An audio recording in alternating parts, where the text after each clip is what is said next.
So YouTube decided to take down all the audio for this old video, so I've decided to download it and start it again. So we're going to build a homemade aeroponics tower, nice and cheap. We got some prices on the screen here: 45 litre Mastercraft totes, super cheap, and some tank fittings because we're going to connect these tanks together. These are just 1/2-inch fittings. Make sure you do them up nice and tight because we don't want them leaking anywhere at all. This is just a deburring tool that you saw me use there. It cleans up all holes in plastic, super easy. Get one, they're dirt cheap, they're like $10 on Amazon. Anyway, we're going to use a stepper drill bit here and drill out our holes for our little carrot net pots. I'll put a link in the description for these. They're over at my printables account, so head on over and grab those. Here's a hole saw suitable to the net pots that I'm going to use. There are, I think they're 1 3/4 inches that I'm going to use for this one, but again, just make sure you drill the holes suitable for the net pots that you want to use.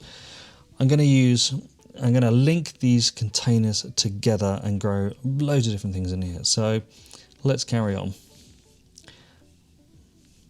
We're going to start with some of the easy plugs in these custom 3D printed net pots. I've left the base open on these as well because it allows the roots to come through. First, we're going to prepare this back wall, make sure that make sure that there's no water going into anything that it shouldn't do, and there's some little 3D printed plugs and stuff that I'll put links to in the description. As you can see here, some black 1/2-inch pipe connecting our containers.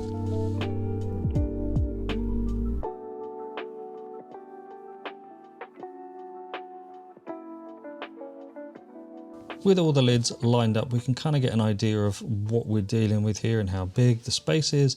These are the super cheap Amazon special misting nozzles we got. You got to be careful with some of these because they do block up super easy. They're only cheap old brass coated. Not very good quality, these ones, but you can actually reuse the bodies and just change the nozzles for stainless steel ones, which I highly recommend. And actually, after going through all 30, whatever it was, of these little cheap brass ones, I did just use stainless steel ones. So with all these locations mounted, I started off with glue, and the glue didn't hold, so I ended up just screwing them into the back to the sides of the totes to make sure that they all kind of stay in place. So now we're going to feed in our pipe through various holes. I'm doing a loop, so you can kind of see the front and back is a loop. So from on the left, front to back, and then move on to the next container.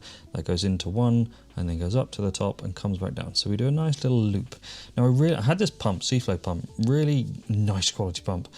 It's 1.6 amps, which is fine. I had an old PCB that I really wanted to use. So I found a power supply that would run that pump, and I really wanted this to work, but the pump just drew too much from the PCB and it just didn't work. So I had to resort to a much better quality pump, a Miss King pump, 120 Canadian dollars, shipping pretty high, but that's, you know, the joys of buying something in the US. Anyway, after getting this connected up, I linked the power supply that came with it, and then we just dealt with a timer plug, which you can basically buy anywhere, but these ones are pretty decent. At Amazon, they do a digital version of this as well. You can adjust the on time, the off time, and that kind of really helped and worked in this scenario. As we can see, the pump, after filtering out that air, which is always trapped in Miss King pumps, we then went about changing the plugs to our grow lights. These grow lights had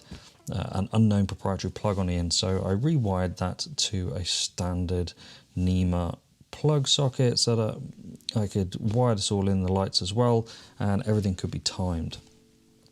In I go with a tomato plant with a little bit of support, testing the nozzles again. As you can see, they drip, these nozzles, and this is another reason to go for those stainless ones. But there's a bit of pressure left in the pipes in this kind of setup, so you will get dripping for a little bit, but it's not the end of the world. So with a really nice spray pattern, you can see what I did was I closed off the end of this 1/2-inch pipe with a little 3D printed socket, and that just stopped any and all water coming out at all. And the pump mounted on the timberwork made too much noise, so I just popped it on the ground, basically made it silent. Miss King pumps, excellent pumps, really quiet, and really is the only way to go if you're going to do a lot of this. So the setup came with a 1/4 inch to 1/2 inch insert so that I could then get that water pumped straight through that 1/2 inch pipe. And what it will do is it will pick up the water feed from the bottom of the containers and then pump it back round so that we don't have to keep a second reservoir on hand. Here's a list of what I bought to get this up and running. Total of 315 Canadian dollars, 231 USD, and that gives us 4 big containers for our Aero setup.